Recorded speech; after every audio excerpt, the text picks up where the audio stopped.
Sejak mula beroperasi pada Oktober lepas, dalam tempoh 2 bulan, lebih 1 juta orang dilaporkan menggunakan perkhidmatan kereta api berkelajuan tinggi HSR Indonesia.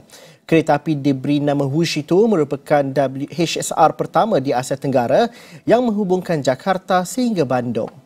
Namun yang anehnya pada kolom komentar ada netizen negara tetangga yang kepanasan dan memberikan statement nyinyirnya. Dan kami bacakan beberapa komentar netizen negara tetangga ini.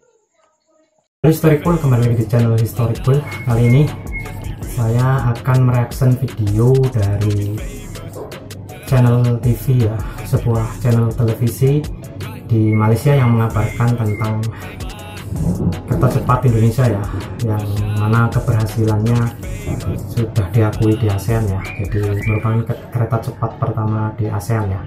Seperti apa reaksi negara tetangga tentang kereta cepat ini? Langsung kita reaksi berikut ini.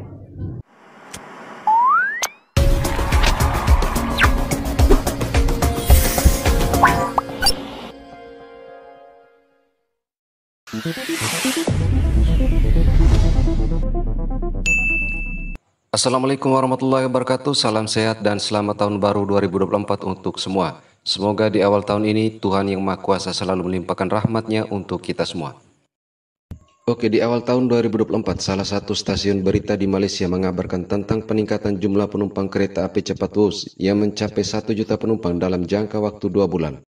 Sejak mula beroperasi pada Oktober lepas, dalam tempoh 2 bulan, lebih 1 juta orang dilaporkan menggunakan perkhidmatan kereta api berkelajuan tinggi HSR Indonesia. Kereta api diberi nama Wush itu merupakan HSR pertama di Asia Tenggara yang menghubungkan Jakarta sehingga Bandung. CNBC Indonesia melaporkan syarikat PT Kereta Api Cepat Indonesia China KCIC memaklumkan seramai 1,28,216 penumpang menggunakan perkhidmatan Wush dari 17 Oktober sehingga 25 Disember 2023. Namun yang anehnya pada kolom komentar ada netizen negara tetangga yang kepanasan dan memberikan statement nyinyirnya. Dan kami bacakan beberapa komentar netizen negara tetangga ini. Dapat penumpang 1 juta orang, tetapi kereta api ini masih gagal untuk membayar hutang mereka. Malah kos operasinya pun masih tak tahu siapa yang membayarnya. Nampaknya pihak APBN yang menjadi penjamin KCEC inilah yang bakal menanggung segala hutang yang tidak boleh dibayar oleh KCEC ini. Itu yang awal-awal Jokowi kata tak memakai uang APBN.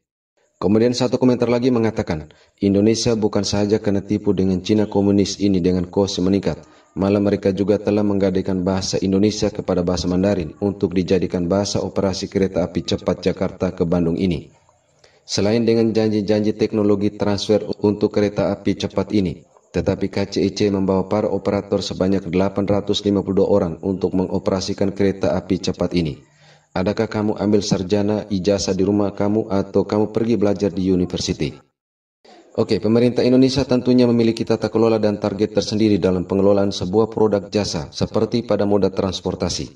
Dan jika kita melihat perkembangan dunia saat ini, tak ada satu negara pun di dunia yang tak memiliki hutang. Misalnya Amerika, China ataupun Rusia memiliki hutang luar negeri maupun hutang-hutang pada suatu konsorsium. Dan jika kita bandingkan hutang Indonesia dengan negara tetangga, rasio hutang Indonesia hingga akhir 2023 berada di angka 38,11%, dan jumlah ini lebih kecil dari sejumlah negara di Asia Tenggara yang justru memiliki rasionya lebih besar, seperti Singapura yang mencapai 167% dan Malaysia sendiri dengan 66,9%. Kemudian terkait dengan statement bahwa Indonesia menggadaikan bahasa Indonesia, maka ini yang kita katakan buruk muka cermin dibelah, atau lupa untuk introspeksi sehingga tidak melihat kondisi kebahasaan di negaranya sendiri seperti apa. Padahal hingga memasuki era 2024, bahasa kenegaranya masih carut-marut karena banyak warga negaranya yang tak mampu berbahasa dengan bahasa kenegaraan secara fasih, dan malah ada yang tak tahu sama sekali. Sedangkan bahasa Indonesia kini terus mendunia dengan kedudukan terbarunya sebagai salah satu bahasa resmi di UNESCO. Korang perasan tak, ramai dalam kalangan rakyat Malaysia termasuk orang Melayu tak boleh bercakap dalam bahasa Melayu dengan betul. Termasuklah sebahagian ahli politik kita. Tengok saja dalam Dewan Rakyat. Nanti dulu. Kemudian tengok pula segelintir pempengaruh kita sama ada di TikTok ataupun Instagram yang cuba buat isi kandungan dalam bahasa Melayu, tapi bahasa Melayu dia teruk sangat. Tata bahasa dia pun teruk. Ada tak yang menegur? Ada tak mereka yang cakap berterabur ni rasa malu? Langsung tak ada kan? Tapi cuba kalau ada yang tak boleh bercakap dalam bahasa Inggeris dengan betul, mesti kena hantam kau-kau punya, betul tak? Itu menunjukkan bahawa bahasa Melayu memang tak ada nilai, sebab orang tak kisah langsung sama ada kau boleh bercakap dengan betul ataupun tidak. Dan orang yang cakap bahasa Melayu dengan teruk tu tak ada rasa malu pun. Korang tengok je lah dekat Dewan Rakyat. Kedua, cuba tanya orang kita ataupun orang asing, kenapa nak belajar bahasa Inggeris dan bahasa Cina? Jawapan mereka mesti sebab perniagaan dan peluang pekerjaan kan? Kalau bahasa Arab, sebab nak faham Quran, nak belajar di Arab. Tapi cuba tanya orang asing, kenapa nak belajar bahasa Melayu?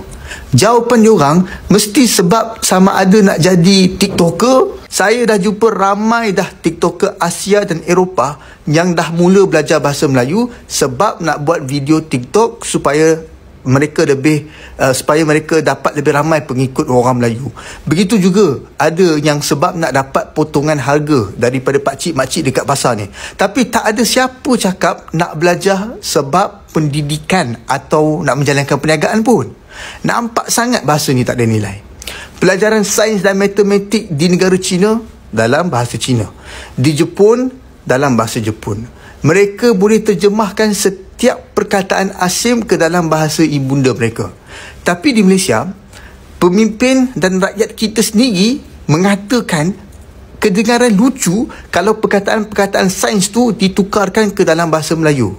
Dan sampai ke tahap kita tak ada terjemahan khusus ke atas perkataan-perkataan tersebut. Ini faktanya. Sakit hati macam mana pun korang, apa yang saya cakap ni adalah realiti. Sesungguhnya bahasa Melayu hanyalah bahasa kaum Melayu kampung, bukan bahasa Melayu di bandar, bukan bahasa Melayu untuk orang politik, perniagaan maupun pendidikan. Dan persoalan alih teknologi itu merupakan sesuatu yang wajar karena Indonesia saat ini pun sedang membuat kereta api cepat produk dalam negeri sendiri. Sedangkan Malaysia yang pernah digadang-gadangkan sebagai negara pertama dengan proyek bersama kereta api cepat malah mandek dan meninggalkan hutang pada Singapura yang dicadangkan Malaysia terhadap projek berkenaan. Jelas kenyataan itu, Malaysia telah bersetuju perjanjian projek tersebut ditamatkan. Justru itu Malaysia harus memberi ganti rugi kepada Singapura atas biaya yang dikeluarkan Singapura dalam memenuhi tanggungjawab di bawah perjanjian dua hala BAHSR. Tambah kementerian itu, Singapura dan Malaysia menandatangani perjanjian dua hala HSR pada 2016.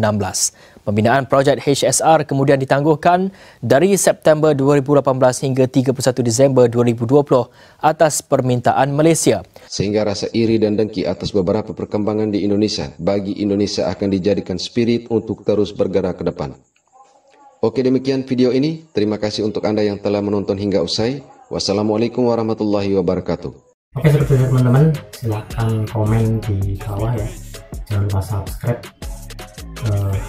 Kita patut berbangga ya untuk kereta cepat ini sudah berhasil dan menjadi satu-satunya di ASEAN untuk sementara ya yang mengoperasikan kereta cepat ini.